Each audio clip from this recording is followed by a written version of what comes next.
প্রিয় দর্শক, আসসালামু আলাইকুম ও শুভ সকাল। সিল টিভির প্রতিদিন সকালের অনুষ্ঠান সংবাদ শিরোনাম দেখার সাদর আমন্ত্রণ জানাচ্ছি। আমি মাহবুবুল আলম মিলন। খবর বিশ্লেষণে আছেন আজকে রিনা কর্মকার, শিক্ষাবিদ, সহসভাপতি বাংলাদেশ মহিলা পরিষদ, সিলেট সিলেট জেলা। আহ দিদি, আপনাকে স্বাগত জানাচ্ছি। আপনাকে ধন্যবাদ। প্রিয় দর্শক, আজকের অনুষ্ঠানটি প্রতিদিনের নয়, পরিকল্পনা আছেন আমাদের শেখ নুরুল ইসলাম, সৌজন্যে মালঞ্চ বুক সেন্টার এর স্বত্বাধিকারী অধ্যাপক এম এ লতিফ লতিফ সাহেবকে কৃতজ্ঞতা জানিয়ে অনুষ্ঠান শুরু করছি। লতিফ সাহেবের এই প্রতিষ্ঠানটি অর্থাৎ মালঞ্চ বুক সেন্টার একটি বিশেষ একটি প্রতিষ্ঠান, যেখানে অনেক দুষ্প্রাপ্য বই পাওয়া যায় এবং বিশেষ করে অনুবাদ বইগুলো এখানে পাওয়া যায়। এই জন্য করে যারা দুষ্প্রাপ্য বই খুঁজতে চাচ্ছেন, অনেক আগের বইগুলো, মালঞ্চ বুক সেন্টার আপনারা যোগাযোগ করার জন্য বিশেষভাবে বলা হচ্ছে। প্রিয় দর্শক, আমি আজকেও যথারীতি তিনটি পত্রিকা এসেছি আমাদের স্টুডিওতে। জাতীয় পত্রিকা কালবেলা, সিলেটের স্থানীয় দৈনিক, সিলেটের ডাক এবং শুভ প্রতিদিন, তিনটি পত্রিকাই নিয়ে আমি শিরোনাম পড়ব, অতিথি বিশ্লেষণ করবেন বরাবরের নাই। প্রথমে হাতে নিচ্ছি জাতীয় পত্রিকা কালবেলা। যে পত্রিকা পড়ার আগেই আমি আজকে দিন তারিখটি জানিয়ে দিচ্ছি। আজ সোমবার 2 ফেব্রুয়ারি 2026, 19 মাঘ 1432, 13 সাবান 1447 হিজরি। ভাষার মাস, আমাদের আন্তর্জাতিক মাতৃভাষা, গতকালকেই শুরু হয়েছে ভাষার মাস। বিনম্র শ্রদ্ধা জানাচ্ছি আমরা যারা ভাষা শহীদদের প্রতি আমার শ্রদ্ধা জানাই। অনেক অনেক ধন্যবাদ। প্রথমেই আজকে কিন্তু একটু ভোটের খবরের বা রাজনৈতিক খবরের বাহিরে আরেকটি খবর দিয়ে শুরু করেছে কালবেলা। প্রাথমিকে ফিরছে পরীক্ষা, বদল আসছে মূল্যায়নেও। অর্থাৎ প্রাথমিক পরীক্ষায় যে আগে একটা কথা ছিল যে পরীক্ষা পদ্ধতি থাকবে না, সেটাকে আবার নতুন ভাবে সাজানো হয়েছে। এখন খবরের কিছু বিশ্লেষণ এখানে পত্রিকায় এসছে, সেটা তুলে ধরার চেষ্টা করছি আমি। নতুন পদ্ধতিতে মূল্যায়ন শুরু হচ্ছে চলতি শিক্ষাবর্ষ থেকেই। শ্রেণীভিত্তিক মূল্যায়ন কাঠামো, প্রথম ও দ্বিতীয় শ্রেণী 50% ধারাবাহিক মূল্যায়ন, 50% সমষ্টিক মূল্যায়ন। ধারাবাহিক মূল্যায়নটা আবার এভাবে বিশ্লেষণ করা হয়েছে: শিক্ষার্থীর দৈনন্দিন অগ্রগতি পর্যবেক্ষণ, ক্লাসে অংশগ্রহণ, শেখার ধারাবাহিকতা মূল্যায়ন। মুখস্থ বিদ্যার পরিবর্তে জিআরআর পদ্ধতি শিক্ষার্থীদের স্বাধীন পাঠ্যাভ্যাসে গড়ে তোলার উদ্যোগ। সেখানে আরো বিশ্লেষণ: তৃতীয় পঞ্চম শ্রেণীতে 30% থাকবে ধারাবাহিক মূল্যায়ন, 70% থাকবে সমষ্টিক মূল্যায়ন। সম্পূরক উদ্যোগ, গল্পের বই সরবরাহ, ক্লাসে বুক ক্যাপ্টেন নিয়োগের পরিকল্পনা। লক্ষ্য উদ্দেশ্য: বই বিমুখতা থেকে দূর করা, ডিভাইস আসক্তি কমানো, বাসার পড়ার অভ্যাস ফিরিয়ে আনা। সার্বিক মূল্যায়নে খুব সুন্দর একটি বিশ্লেষণ আসছে। আশা করি এই পদ্ধতি চালু থাকলে শিক্ষার্থীরা উপকৃত হবে। আমাদের আজকে শিক্ষক, অবসরপ্রাপ্ত শিক্ষক আজকের হচ্ছে খবর বিশ্লেষণ করবেন। আপনার কাছে এই খবরটি আর সুন্দর বিশ্লেষণ নিতে হবে নাকি, এটা নিয়ে শুরু করেন, পরে পত্রিকা আবার বাকি। ধন্যবাদ আপনাকে। আমাদের সমগ্র একটা জাতির মেরুদণ্ড আমি মনে করি শিক্ষা, এবং এই শিক্ষার আবার প্রথম হচ্ছে গিয়ে সেটা হচ্ছে প্রাথমিক শিক্ষাকে আমরা প্রথম স্তর ধরি, এবং জাতি গঠনের জন্য প্রাথমিক স্তরটা খুবই গুরুত্বপূর্ণ। তা এখানে আবার যে পরীক্ষা পত্রিকায় এসছে যে পরীক্ষা পদ্ধতি আবার ফিরে আসছে, বদল এসছে। যে পরীক্ষা পদ্ধতি বদল আসার কারণে কি হয়েছে, যে আমি একজন শিক্ষক হিসেবে বলতে পারি যে পরীক্ষা পদ্ধতি না থাকলে আসলে বাচ্চারা কোনো আগ্রহ প্রকাশ করে না। তারা একটা আমাদের দেশের যেটা সনাতনী পদ্ধতি বলা হয়, যে পরীক্ষাটা হচ্ছে সনাতনী পদ্ধতি। এর আগে যেমন সামষ্টিক মূল্যায়ন করার সময় বলা হয়েছিল যে পরীক্ষা পদ্ধতি আমরা একটু অন্যরকম করতে চাই, কিন্তু দেখা গেছে যে আসলে কি ওই অভিভাবকরা বলেন, বাচ্চারা বলেন যে পরীক্ষাকে তারা একটা গুরুত্ব দেয়, অর্থাৎ পরীক্ষার দিকে গিয়ে তারা পড়াটা চালিয়ে যায়। তবে কথা হয়েছে, পরীক্ষা হলেই তো হলো না যে পরীক্ষা একটা সিলেবাস থাকে এতটুকু করে তারপর পড়ে নেবে, তাতে আমার বাচ্চাদের কিন্তু উন্নয়ন হয় না, শিক্ষার যে অগ্রগতিতে কিন্তু ব্যাহত হয়। সেই শিক্ষাকে প্রকৃত শিক্ষা রূপ দেওয়ার জন্য, অর্থাৎ একটা শিক্ষা কি, যে শিক্ষাটা শিখে সে বাস্তব জীবনে প্রয়োগ করতে পারে, সেটাকে বলে প্রকৃত শিক্ষা। সেজন্য একটা সামষ্টিক মূল্যায়ন এখানে দেওয়া আছে, এটাকে আমি ভালো মনে করি। ধারাবাহিক মূল্যায়ন যেটা, অর্থাৎ শিশুদের যে প্রতিদিনের যে উন্নয়ন, সেই উন্নয়নটা যদি একজন শিক্ষক ধারাবাহিকভাবে সে খেয়াল করে এবং সে যদি নোট রাখে, তাহলে কি হয়, পরবর্তীতে ওই অনুযায়ী তাকে, আমাদের জানি যে সব জায়গায় মা সমাবেশ বা অভিভাবক সমাবেশ হয়, তখন এই পদ্ধতিতে আরো কিছু চেঞ্জ এনে তাদেরকে আরেকটু একটু মানে বেশি এনে তাদেরকে প্রতিটা শিক্ষক শিশু হিসেবে শিশুর যে মূল্যায়নটা তাদেরকে জানানো এবং তাকে কোথায় তার ত্রুটি আছে বা দুর্বলতা আছে, ত্রুটি না সরি, যাদের দুর্বলতা আছে সেটাকে আরো একটু সবল করার জন্য চেষ্টা আরেকটা করা। ভালো দিক একটু লক্ষ্য করেন তবে এখানে, একটা জিনিস আরেকটা আছে, বিষয় যদি বলি, এই যে গল্পের বই পড়ার ব্যাপারটা আর কি। প্রাথমিকই কিন্তু এটার উপর এতখানি ইয়া ছিল না, গুরুত্ব ছিল না। এটাকে আপনি কিভাবে মনে করেন? ধন্যবাদ। আমি এখানে বলতে গেলে বলতে হয় যে আমি বিগত দিনে দেখেছি গল্পের বই বা একটা ক্লাস থাকে, কারুকলার একটা বা বই পড়ার একটা ক্লাস থাকে, কিন্তু সেখানে এই যে সরবরাহ করা হচ্ছে এই বই বিমুখতা দূর করার জন্য, এখানে আমি আমার বাস্তব অভিজ্ঞতা থেকে বলি, আগে দিয়েছে এত বড় বড় বই যে খণ্ডগুলো বড় মানুষরাই পড়ে না, অর্থাৎ সে অন্তত পক্ষে 1000-1500 পৃষ্ঠার বই, যেটা পড়া সম্ভব না। বাচ্চাদের মতো করে যে বইগুলো, যে শিশুদের বইগুলো, সেটাই সেই বইগুলো দেওয়ার জন্য আমি মানে আমার মত প্রকাশ করছি, যেগুলো পড়ে বাচ্চারা অন্তত আনন্দ পায় বই, আর ওই বইগুলো তারা না পারে পড়তে স্কুলের লাইব্রেরিতে থাকে। ধন্যবাদ। আমরা অন্য খবরে যাই, এক খবর দিয়ে অন্য সময় কাটালে চলবে না। এটা আমাদের গুরুত্বপূর্ণ খবর, কারণ জাতির অবশ্যই গুরুত্বপূর্ণ। আসলে আবার যেহেতু সামনে ইলেকশনের খবর, দক্ষিণের উন্নয়নকে সর্বোচ্চ অগ্রাধিকার দিয়ে রূপরেখা দিবেন তারেক রহমান। তার দক্ষিণের সবসময় কিন্তু দক্ষিণটা একটা অবহেলিত ছিল, বিশেষ নর্থ বেঙ্গলকে আমরা বলতাম যে মঙ্গা অবস্থায় ছিল, সেখানে এই পদ্মা সেতু হওয়ার পর কিন্তু কেটে গেছে অনেকটা। তারেক রহমান আরো একটু এটার গতি ফিরাতে চায়, একটা ভালো দিক বলে আমরা মনে করি। আপনি কি আমার সাথে একমত? অবশ্যই। আমি দক্ষিণ দেয় না শুধু, আমি মনে করি সমগ্র বাংলাদেশই আমার কাছে, কারণ দক্ষিণকে অগ্রাধিকার দেবে। উত্তরে যখন সে যাবে বা কেউ যায়, সে তখন কি বলবে যে আপনাদের অগ্রাধিকার দেবো না, আমি দক্ষিণে দেবো, আবার দক্ষিণে গিয়ে বলবে উত্তরে দেবো, আপনাদের দেবো না। নিশ্চয়ই সেটা হয় না। আমরা সবাই অগ্রাধিকার ভিত্তিতে সেখানে মানে কোন জায়গায় দুর্বল আছে সেই খেলটা সে তুলে ধরতে পারে। অবহেলিত কিন্তু একসময় খুবই ছিল, যেটা পদ্মা সেতু করার পর কিন্তু এটা অনেকটা কেটে গেছে। এখানে যদি আরো কিছু করা যায় এটা আরো ভালো, অবশ্যই রেল লাইনটা করতে পারবে। ধন্যবাদ। আমরা সাথে সাথে বিশ্লেষণ করলাম নিউজটির। গণভোটের প্রচার নিয়ে বিভ্রান্তি, সরকারি কর্মকর্তাদের বলা হচ্ছে যে করতে পারবে না, ইসি আবার ইসি এরা শুধু করবে। এখন দেখা যাচ্ছে যে এটা পাশাপাশি কার্যকরী হচ্ছে না। এই গণভোটের প্রচার নিয়ে যে বিভ্রান্তি, এই নিয়ে কিছু আপনি বলুন। আচ্ছা, এইটা আসলে কি মানে যেহেতু এখন নির্বাচন সামনে এবং নির্বাচনের সময় আমরা আঘাত করছে, নক করছে, কিন্তু এই নির্বাচনের সময় আমরা জানি যে এটা সম্পূর্ণ ইসির নিয়ন্ত্রণে থাকে। এখন এখানে তারা গণভোট নিয়ে পত্রিকার অনুযায়ী আমরা বলি যে সরকারি কর্মকর্তা প্রচারের বিধিনিষেধ আরোপ করা যুক্তিসঙ্গত নয়, আবার নিয়ম হচ্ছে গিয়ে যুক্তিসঙ্গত নয়, আবার নিয়ম বলা হচ্ছে যে করা যাবে না।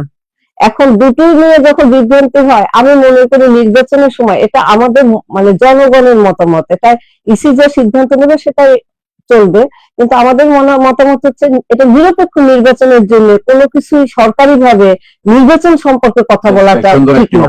এটা হচ্ছে আমাদের মতামত। সুন্দর বক্তব্য আসছে আপনার বিশ্লেষণ। আরো একটি খবর, নির্বাচনের খবর, এটাও মানে এটাকে বলা হচ্ছে নির্বাচনী প্রতিশ্রুতি। জামাত ক্ষমতায় গেলে ভয় পেতে হবে না মা বোনদের। এই খবরটি অত্যন্ত ভালো, কিন্তু আমরা দেখছি মহিলারা, মেয়েরা এই মানে জামাত তথা ইসলামী দলের কিছু বক্তব্য নিয়ে কিন্তু আবার মিছিল করতেছে, অনেক দেখতে গণমাধ্যমে দেখতেছি আমরা এটা আর কি। আর এই বিষয়টা হচ্ছে কি আমরা তো এটা মানে বলার জন্য না, এটা একেবারে বাস্তব কথা হচ্ছে আমাদের দেশে 51% হচ্ছে নারী। এখানে যে জামাতে বলছে যে আমরা প্রধান পদে মহিলা যেতে পারবে না, কিন্তু মেয়েরা ভোট দিতে পারবে, তাদের স্বাধীনতা দেয়া হবে। কিন্তু তারা যদি যেতে না পারে ক্ষমতা, সেই যোগ্যতা তাদের যদি না হয়, তাহলে আমরা যে ভোটটা দেবো, আমি একজন নারী হিসেবে বলছি, আমি যে ভোটটা দেবো, তাহলে আমার ভোটটা কিন্তু 100% হচ্ছে না, তার থেকে একটু কম হচ্ছে, দ্বিতীয় শ্রেণীর হচ্ছে। কেন? আমি তাহলে আমার ভোটের মূল্যায়নটা কোথায়? আমি যদি আমার যোগ্যতা থাকতে না যেতে পারি, এটা ভালোই দেখা যাক। এটা আমরা চাই যে মেয়েরা সম্পূর্ণ সম্মানের সাথে নিয়ে একটা ব্যাখ্যাও দিয়েছে আবার। কিন্তু বিশেষ করে অন্যান্য আরো ইসলামী দল জামাত ছাড়াও কিন্তু নারীদের ভোট, নারীদের ইয়ে নিয়ে অনেক কিছু বলছে। কিন্তু এই কথাটা যদি বাস্তবায়ন হয়, অবশ্যই আমরা চাই, তাকে ধন্যবাদ জানাবো, আমরা চাই বাস্তবায়িত হোক। আরো খবর, 31 দফা জুলাই সনদ বিএনপির অঙ্গীকারে, এটা নির্বাচনী দিয়া। জামাত গুরুত্ব দিবে জেনজির প্রত্যাশায়, একটা নতুন যারা ভোটার রয়েছে তাদের প্রত্যাশায় জামাত ইয়া হয়ে আছে। আর একটি ডিএনসিসি প্রশাসক এই জাজ দেশ ছাড়তে পারবেন না। এটা কিন্তু এই সরকারের আমলে কিন্তু তাকে নিয়োগ দেওয়া হয়েছিল। কিছু পড়ে শোনালাম, এটা ব্যাখ্যার তো আর কোনো দরকার রাখে না। আমেরিকার সঙ্গে গোপন বৈঠক করে জামাত ইনসাফ প্রতিষ্ঠা করতে চাই, চরমনাই এমপি। শেষ পৃষ্ঠায় আসি, একটু আরো কিছু বিশ্লেষণ দিয়ে একটা শুনবো আপনার কাছ থেকে। এনসিটি ইস্যুতে বদলি আরো 7 কর্মচারী, আজও কর্মবিরতি। ভোট সহিংসতায় আশঙ্কা দেখছেন পররাষ্ট্র উপদেষ্টা। এটাই ব্যাখ্যা করে নিন। স্বয়ং পররাষ্ট্র উপদেষ্টা ভোটের জন্য সহিংসতা হতে পারে, এটা আমি পজিটিভ ভাবে নিচ্ছি। কারণ কি, উনি যখন দেখতে পাচ্ছেন যে ভোটে সহিংসতা হবে, তাহলে আমি আমার কাছে আশঙ্কা থাকছে না। কারণ তারা যেহেতু শনাক্ত করেছেন, অবশ্যই সেখানে সহিংসতা না হয় সেটাই সরকার সে ব্যাপারে পদক্ষেপ নিতে পারবে। সুতরাং আমি এটাকে পজিটিভলি দেখছি, যে আমরা চাই যে সরকারের চোখে পড়ুক যেসব যেসব তাহলে ব্যবস্থা নিতে পারবে এবং নিবে বলেই আমি আশাবাদ। দারুণ বিশ্লেষণ হয়েছে। যদি আমরা অন্য পত্রিকায় চলে যাচ্ছি এখন, অর্থাৎ স্থানীয় পত্রিকার দিকে নিচ্ছি। স্থানীয় পত্রিকা সিলেটের ডাক এবং শুভ প্রতিদিন হাতে নিচ্ছি। সিলেটের ডাক প্রথমে। সিলেটের ডাকে প্রথমেই যে পত্রিকাটা পড়ে শোনাচ্ছি, পত্রিকার খবর। সাবিতে গণভোটের প্রচার বিষয়ক মত বিনিময় সভায় অধ্যাপক ডক্টর আলী রিয়াজ, জুলাই সনদের প্রতিটি অক্ষর রক্ত দিয়ে লেখা। সিলেটের উন্নয়নে বঞ্চনা ঘোচাতে সকলকে সোচ্চার হতে হবে। দানবীর ডক্টর রাগিব আলী ও পাশা খন্দকার পেলেন বিশেষ সম্মাননা। গ্লোবাল জালালাবাদ অ্যাসোসিয়েশন চতুর্থ আন্তর্জাতিক উৎসবে এই সম্মাননা দেওয়া হলো। অমর 21-এ আমরা প্রথমেই ভাষা সৈনিকদের জানিয়েছি। আজকে যেহেতু 2রা ফেব্রুয়ারি, ভাষা সৈনিকদের প্রতি আবারও আমরা অভিনন্দন জানাচ্ছি এবং তাদের শ্রদ্ধা জানাই, তাদের সশ্রদ্ধ সালামও জানাচ্ছি আমরা। 9টি আসনে ধানের শীষের প্রতীক থাকছে না, অর্থাৎ জোটবদ্ধ হওয়ার কারণে এই ধরনের ঘটনা। সুনামগঞ্জে 451টি ঝুঁকিপূর্ণ ভোট কেন্দ্র থাকবে সিসি ক্যামেরা। সতর্ক করে যে সুন্দর বিশ্লেষণ করেছেন, এটা যদি আগে শনাক্ত হয় সেটা ভালোই হয়। সিলেটে জুলাই যোদ্ধাদের দাবিকে সবকিছুর ঊর্ধ্বে বিবেচনা করা হবে। মোহাম্মদ সরোয়ার আলম, সিলেটের জেলা প্রশাসক। অনেক আলোচিত জেলা প্রশাসক, খুব ভালো কাজ করে যাচ্ছে সব দিকেই। হ্যাকারদের চিহ্নিত করা হচ্ছে, পত্রিকায় এসছে, গণমাধ্যমে আসছে। এই ছিল প্রথম পাতার সর্ব খবরগুলো। আমি পাশাপাশি শেষ পৃষ্ঠা পর আবার আসছি আপনার কাছে বিশ্লেষণের জন্য। প্রিয় দর্শক, শেষ পৃষ্ঠায় যে খবর আগে বলি, স্বনির্ভর বাংলাদেশ গড়তে 31 দফা বাস্তবায়নের বিকল্প নেই। আরিফুল হক চৌধুরী গোয়েনঘাট এবং জনতা প্রার্থী কোম্পানিগঞ্জ সহ, অর্থাৎ সিলেট 4 আসন। খন্দকার মুক্তাদিরের প্রচারণাকালে নানা শ্রেণী পেশার মানুষের ফুলের শুভেচ্ছা। আসছি আবার কাছে সব খবর পড়ার পরেও। সিলেটের উন্নয়নে বঞ্চনা ঘোচাতে সকলকে সোচ্চার হতে হবে, কথাটি অত্যন্ত সুন্দর। আমরা চাই সিলেটে বঞ্চনা ঘোচাতে, এটা আমাদের জন্য, আমরা সিলেটবাসী অবশ্যই অভিনন্দন জানাই, আমরা স্বাগত জানাই। এই জন্য যারা এই দাঙ্গে ডক্টর রাগিব আলী, পাশা খন্দকার, যারা বিশেষ সম্মাননা পেয়েছেন, তারা এগিয়ে আসবেন এবং তার সাথে যারা সিলেটের উন্নয়নে কাজ করতে চান, সরকারকেও আমরা সরকারের কাছেও দাবি জানাবো যে আমাদের সিলেটের উন্নয়নের যে সব বঞ্চনা আছে সেসব গুছিয়ে দিকে, আমরাও চাই।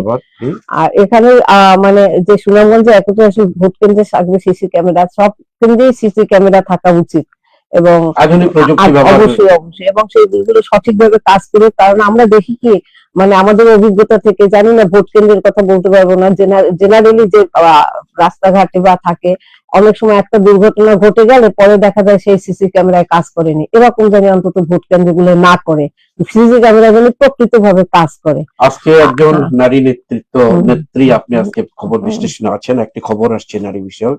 প্রকাশ্যে নারী ব্যবসায়ীকে কুপিয়ে হত্যা, সাবেক ছাত্রদল নেতা গ্রেপ্তার। এটা নারী ব্যবসায়ীকে এখানে আমি নারী ব্যবসায়ী হিসেবে দেখছি না, আমি একজন ব্যবসায়ী হিসেবেই দেখছি।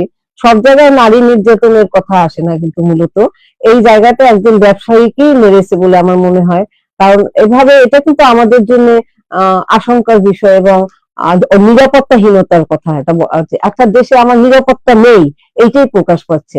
এখন একজন নারী হয়ে হয়তো বা এই যে আমরা এমনি ব্যবসায়ীদের, পুরুষ ব্যবসায়ীদের তো দেখেছি নানা রকম, অনেক কিছুদিন আগে মানে ভিতরে ঢুকে সেই এক পিস্তল কথায় বের বলা যায় করেছে। আইন শৃঙ্খলার অবনতি। আর এটাই বলছি যে এই জন্য এখানে আমি দেখি যে একজন ব্যবসায়ীকে যে আইন শৃঙ্খলা অবনতির কারণে তাকে কুপিয়ে হত্যা করা করতে পেরেছে, সুতরাং আমরা এটা চাই না। শেষ পৃষ্ঠায় একটা খবর বিশ্লেষণ, যেটা আহ, এই যে সমাজে যারা ভালো কাজ করে তাদেরকে পুরস্কৃত করা হয়, এই ব্যাপারে বিশিষ্ট গবেষক কলিমুল্লাহকে দেওয়া হয়েছে। আবার এগুলো হ্যাঁ অবশ্যই, যারা ভালো কাজ করে তাদেরকে পুরস্কার কিন্তু একটা মাত্র পুরস্কার নয়, সে একটা অনুপ্রেরণা। আমি মনে করি প্রত্যেক মানুষের তার যোগ্যতাকে পুরস্কৃত করা উচিত, তাকে অনুপ্রেরণা দেওয়ার জন্য অন্তত, সেই জন্য সে যাতে আরো একটু কাজটা ভালো করে এগিয়ে নিয়ে যেতে পারে। আর এখন নির্বাচনের সময় মানে একটার দিকে আমার কাছে সবচেয়ে লাগে একজন মানুষ হিসেবেই বলি, নারী হিসেবে না শুধু, যে দেখেন সিলেটে প্রায় কত 100 কতজন প্রার্থী দাঁড়িয়েছে সিলেট বিভাগে, বোধহয় 100 মতো এরকম আর কি একটা হবে, কিন্তু সেখানে নারী প্রার্থী মাত্র 2 জন। এখন আমি মনে করি যে রাজনৈতিক দলগুলো সব সব রাজনৈতিক দলগুলোই বলছে আমরা নারীদেরকে সম্মান করব, আমরা শুধু বলছে, কিন্তু কাজে কিন্তু আমরা শুরুতেই দেখেছি তাদের দল থেকে অন্তত 1/3 নারীদেরকে তাদেরকে মনোনয়ন দেওয়া উচিত ছিল, সেটা কি দিয়েছে? দেননি। তাহলে আমরা কেমন করে বুঝবো যে পরবর্তীতে নারীদের উন্নয়নে যে কোনো দল থেকেই, আমি বলছি এই যে যে কোনো দল, হ্যাঁ, পাশাপাশি প্রচারে নারী কর্মীদের হেনস্থা করা হচ্ছে, অভিযোগ জামাতের।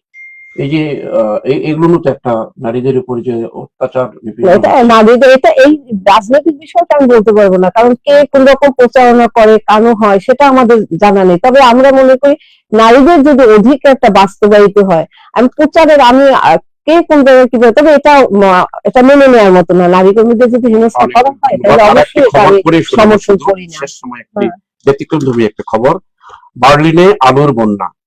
জার্মানিতে একটি প্রচলিত প্রবাদ আছে, জার্মানিরা আলু ভালোবাসে। এখানে আলুর চাষ এমন হয়েছে যে আলুর বন্যা হয়েছে। এই খবরটা পড়েই আজকে সিলেটের ডাক শেষ করে আসছি শুভ প্রতিদিনে আর একটি স্থানীয় পত্রিকায়। প্রিয় দর্শক, হাতে নিচ্ছি আর একটি সিলেটের স্থানীয় দৈনিক, নাম শুভ প্রতিদিন। বিদ্যমান সংবিধানে স্বৈরাচার সৃষ্টির পথ রয়েছে সিলেটে আলী রিয়াজ। দেখা যাক পরবর্তীতে এটা যদি স্বৈরাচার থাকে সেটা তো রদবদল হবে, সেটাই আমাদের প্রত্যাশা। জামাত আমিরের এক্স অ্যাকাউন্ট হ্যাক, দেশ জুড়ে তোলপাড়, গণমাধ্যমে সেটা চূড়ান্ত ভাবে দেখা যাচ্ছে আর কি। আমরা জুলাইয়ের সন্তান, 24 জুলাই সবকিছুর ঊর্ধ্বে, মত বিনিময় সভায় সিলেটের জেলা প্রশাসক এটা বিশ্লেষণ হয়েছে আগে। ভোটের প্রচারণায় অভূতপূর্ব দৃশ্য, ফুল ছিটিয়ে খন্দকার মুক্তাদিরকে অভিনন্দন, ভোটারদের উচ্ছ্বাস। আরো খবর, হেভিওয়েট প্রার্থী না থাকলেও ত্রিমুখী লড়াইয়ের আভাস সিলেট 3 আসনে। এখানে একজন স্বতন্ত্র ব্যারিস্টার মুস্তাকিম, আর বিএনপি থেকে আব্দুল মালিক, এবং জোট থেকে হচ্ছে মৌলানা, একজন মৌলানা এবং প্রতিষ্ঠিত একজন আলেম, গহরপুর হিসাবে সুযোগ্য সন্তান। মোটামুটি একটা লড়াইয়ের একটা আভাস সেখানে আমরা দেখছি আর কি। ঝিলাই সল্লাহ নির্বাচনের লড়াইটা এবার অভিজ্ঞতা বনাম তারুণ্যের। অভিজ্ঞতা নাসির সাহেব একবারে অনেক অত্যন্ত সিনিয়র সিটিজেন, বয়সপ্রাপ্ত মানুষ, পাশাপাশি 2জন নবীন আছে এখানে, শিশির মনিক এবং আরেকজন তরুণ, সুনামগঞ্জ 2 আসনের হালচাল। শুভ প্রতিদিনের শেষ পৃষ্ঠাটা পড়ে শোনাচ্ছি। মিথ্যাচারে বাধ্য করা হচ্ছে শিশুদের, শান্তিগঞ্জের একটি প্রাথমিক বিদ্যালয়। আবার শিক্ষকের কাছে ফিরে যেতে হবে, মিথ্যাচারে বাধ্যতা করেছে শিক্ষা প্রতিষ্ঠানে। এটা নিয়ে আমি মনে করি খবর পড়ার আগে এটা বিশ্লেষণের দাবি রাখে।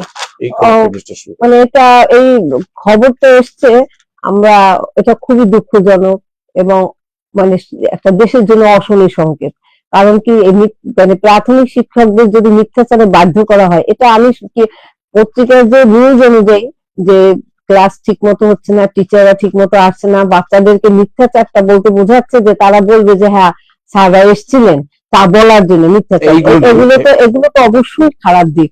তবে আমি মনে করি যে এটা শুধু টিচারদের যে অবহেলা তা না, এটা তো নতুন কোনো ঘটনা না যে একদিনে এটা হয়েছে। কর্তৃপক্ষ আছে, কর্তৃপক্ষরা, আমি এখানে শুধু মনে করি না যে শিক্ষকদের দোষ, সুতরাং কর্তৃপক্ষের বিষয় আছে তাদের এদিকে নজর দেওয়ার। কারণ একটা স্কুলের উন্নয়ন শুধুমাত্র এই একটাই যে হয়েছে, পাশাপাশি যে আরেকটা হয়নি, এটা কিন্তু বোঝা যাচ্ছে না। তবে এই শান্তিগঞ্জে মাঝে মাঝে অশান্তির খবরগুলো আমরা প্রায় দেখি আর কি। আমরা আপনারা এখান কিন্তু থেকে সুন্দর বিশ্লেষণ করতে, শিক্ষকরাই শুধু দায়ী না, হুম, শিক্ষকের জন্য একটা ইয়ে আছে, কমিটি আছে, হ্যাঁ। কমিটিতে দায়ী করতে হবে। শিক্ষকরা অবশ্যই দায়ী, তারা নিজস্ব একটা আর দায়িত্ব কখনো বোধ আছে, যেখানেই হোক কিন্তু মিথ্যাচার প্রতিদিন শেখাবে ছাত্রদেরকে, এটা কখনো মেনে নিতে পারে একটা না। মিথ্যা বলতে গেলে আর একটা মিথ্যা জন্ম দিবেই, সুতরাং ধন্যবাদ। আরো খবর পড়ছি, যারা জান্নাতের টিকিট বিক্রি করে তাদের থেকে সাবধান, আরিফুল হক চৌধুরী। এখানে বিশেষ করে পাল্টাপাল্টি কথাগুলো আসছে আর কি। হুম, জামাতের অনেক প্রার্থী এইভাবে কথা বলে আসছে, তার বিপক্ষে আরিফুল হক চৌধুরী বলেছেন কথাটি। ধানের শেষকে বিজয়ী করতে পেশাজীবীদের প্রতি ফয়েজ নদীর আহ্বান বিএনপি নেতা।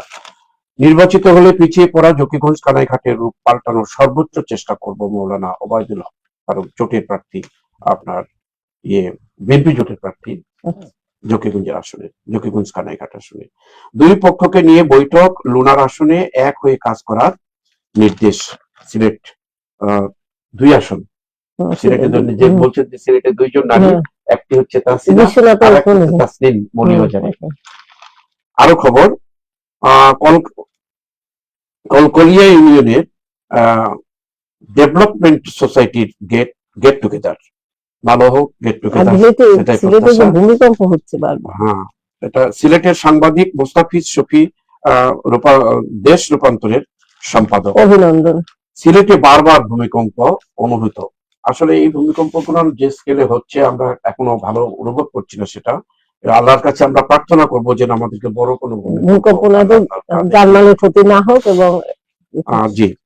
আপনি কি এই এবং প্রস্তুতি, ভূমিকম্পের জন্য অবশ্যই আমাদের প্রস্তুতি থাকা দরকার সরকারের পক্ষ থেকে এবং বিভিন্ন অর্গানাইজেশনের পক্ষ থেকে। আমাদের সাধারণ মানুষও আমরা যেন একটু সচেতন হই। পারিবারিক ভাবে অবশ্যই সাধারণ জনগণ কিভাবে প্রস্তুতি, তার একটা ব্যাখ্যা দিয়ে আমরা শেষ করে দিব, আপনি বলুন। পারিবারিক ভাবে প্রস্তুতি নেওয়া হবে, যে তারা অন্তত জানবে যে ভূমিকম্পের সময় কি করতে হবে। সেই একটি শক্ত বা মানে টেবিল থাকলে তার নিচে যাওয়া, বিশেষ করে মাথা থাকতে যাতে আক্রান্ত না হয়, এই জন্য বালিশ বা ব্যাগ, পড়ার বই যা কাছাকাছি তাকে মাথার উপরে দিতে হয়। এগুলো মানে ওই সময় তো দৌড়ে বেরোনো যায় না, অন্তত প্রাথমিক পর্যায়ে এটা করা মানে পারে। এবং ভীমের নিচে, যেখানে বিল্ডিং তো পড়লে পড়ে যাবে, কিন্তু ভীমের নিচে একটুখানি নিরাপদ। সুতরাং আমরা যেন সেইটা প্রত্যেক সদস্যকে পরিবারে শেখাই। ধন্যবাদ। আসলে সিলেটে বারবার এবং সরকার ভূমিকম্প প্রতিরোধ করা তো মানুষের পক্ষে সম্ভব না, কিন্তু আত্মরক্ষা করার জন্য যে পদ্ধতিটা বিশ্লেষণ করে অত্যন্ত চমকপ্রদ হয়েছে আপনার এই বক্তব্যটি। প্রিয় দর্শক, আমরা আর অগ্রসর হতে পারছি না, সময় আমাদেরকে এগোতেও দিচ্ছে না। আর আমরা প্রতিদিনের নাই আজকেও 3টি পত্রিকা পড়ে শোনালাম এবং সুন্দর বিশ্লেষণ শুনলাম আজকের অতিথি ইরিনা কর্মকারের কাছ থেকে। আগামীকাল আবারও এই সময় দেখা হবে সেই প্রত্যাশা রেখে আপনাদেরকে ধন্যবাদ জানিয়ে, অতিথিকে ধন্যবাদ জানিয়ে আজকের অনুষ্ঠান শেষ করছি। শেষ করার আগে আবারও মালঞ্চ বুক সেন্টারের অধ্যাপক আব্দুল লতিফকে কৃতজ্ঞতা জানিয়ে আজকের অনুষ্ঠান এখানেই শেষ করছি। আল্লাহ হাফেজ।